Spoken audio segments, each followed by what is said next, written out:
ketika seseorang ingin membersihkan dirinya dari selain Allah, maka yang harus dilakukan di awal kali adalah uzlah. Tapi uzlah di zaman ini susah nggak? Susah ya. Paling antum harus ke Sumatera dulu, suluk tarekat, atau ke Yai Syakur di Indramayu ya. Udah ribet hari ini mencari tempat suluk, tempat beruzlah, sudah susah. Maka yang bisa kita lakukan terutama di keramaian kota sekarang adalah al-khalwah, berkhalwat. Jadi tolong setiap hari, setiap malam menyempatkan waktu bersama Allah sebelum subuh atau sebelum tidur, hatta walau rubu' sa'ah ya, walaupun cuma seperempat jam, kalau bisa setengah jam, kalau bisa 1 jam. Ngapain? Ya zikir Quran, zikir Quran, zikir Quran, zikir sholat. Udah gitu aja, nggak ngapain lagi. Kita sudah tersita lama dengan handphone, katanya anti Cina, tapi handphonenya Cina ya. Anti Amerika, handphonenya Apple. Jadi ternyata bukan itu masalah kita. Masalah kita, kolbunya anti selain Allah atau tidak. Itu masalah kita. Mau di tangannya Apple atau Oppo, Oppo bahasa Jawa kali ya. Tapi hati-hati teman-teman, ketika orang berkhalwat dan beruzlah. Jadi saya nggak mau gaul lah sama orang, itu namanya beruzlah juga. Ada orang beruzlah, tapi dia merasakan orang itu jahat, saya baik, saya harus menjauh darinya. Orang seperti ini disebut dengan mutakabbirun.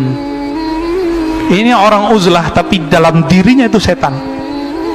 Setan uzlah, jadinya begitu. Semakin nambah ilmu di dalam dirinya, yang bertambah sombongnya, bertambah zikirnya, bertambah sombongnya. Maka nanti dia akan ngomong orang, ente zikirnya berapa, gua zikir berapa, saktian mana kita, nanti ngomongnya gitu Pak. Adu makrifat kita. Emang makrifat apaan sih, kok bisa diadu-adu? Makrifat nggak bisa diadu Pak.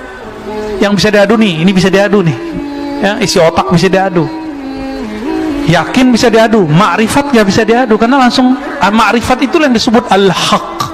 Jadi kalau antum baca Al-Quran, al-haqqu min rabbika fala takunanna minal mumtarin, al-haq dari Allah itu makrifat, artinya pengetahuan yang pasti itu hanya dari Allah. Maka jangan pernah ragu, dan itu pintunya cuma satu, al-bab al-muhammadi, yaitu pintu Rasulullah sallallahu alaihi wasallam. Maka yang tidak melewati jalur kenabian tidak akan sampai kepada al-ma'rifah. Ma'rifatnya semu, saktinya semu, alimnya semu. Alim di sini kena stroke habis Pak, bener gak? Antum mau banggain hafalan, kena stroke habis, nggak bisa ngapa-ngapain, nggak bisa membanggain ini. Banggainnya harus ilmunya ilmu qalbu. Maka dalam Al-Quran selalu kalimatnya lahum qulubu ya'qiluna biha, mereka punya hati yang mereka berakal dengan si qalbu. Jadi jangan hanya berakal dengan ini, dengan kecerdasan intelektual. Kita harus berpikir, berakal, sumbernya, resource-nya adalah qalbu ya. Kalau saya mau pakai akal-akalan Pak, saya mungkin debat tiap hari ya. Tapi apa untungnya debat? Kalau kita menang emang orang ikut kita? Kan enggak bakal ya. Orang kalau kalah debat, egonya yang main, gengsi gitu. Itu yang terjadi, nauzubillah min dzalik. Jadi kita pun kalau menghindari satu komunitas, bukan karena komunitas itu kita anggap akan menyakiti atau akan merusak diri, tapi kita mengatakan, jika aku masuk suatu komunitas ini, mungkin akulah penyebab mereka rusak. Ini baru orang mutawadhi, baru uzlahnya benar.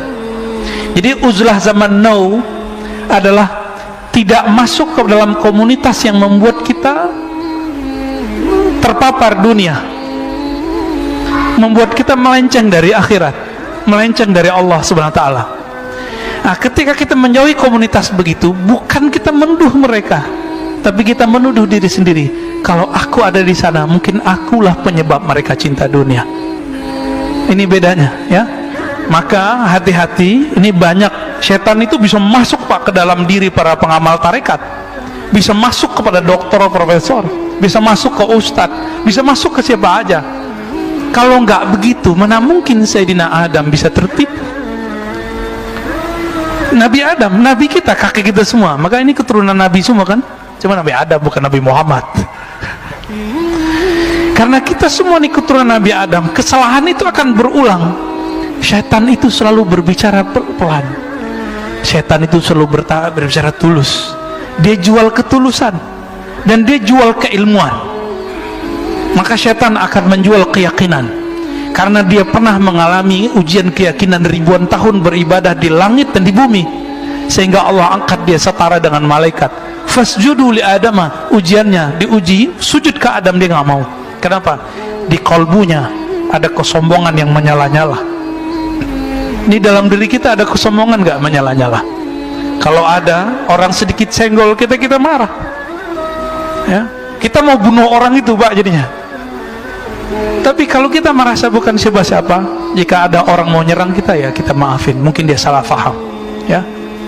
Rasulullah SAW melakukan itu berkali-kali, ya, dicaci maki segala macam, bahkan dibentak, ya. Yang paling sedih itu Nabi dibentak oleh sahabat tercintanya Umar. Tapi Nabi faham Umar lagi galau. Apa kata Sayyidina Umar radhiyallahu ta'ala anhu? Belum lagi galau. Rasulun anta, ente bener Rasul gak sih? Antum coba ngomong sama aneh, ente beneran ustad gak sih?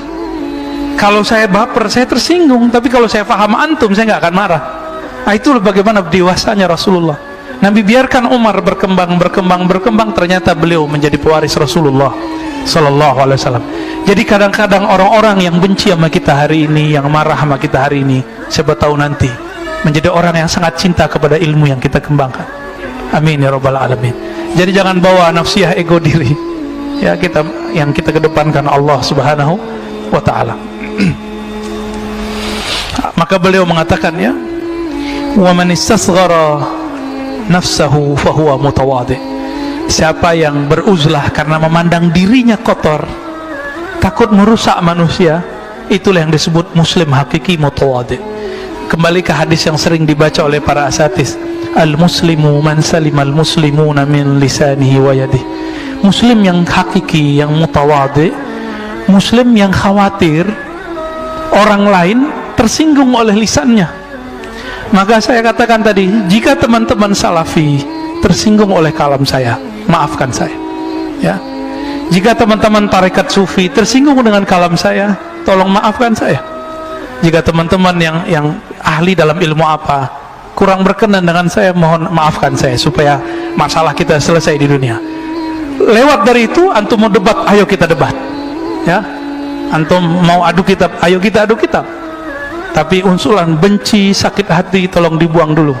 Kalau enggak, kita enggak usah berdiskusi, ya, enggak usah berkalam, enggak ada manfaatnya.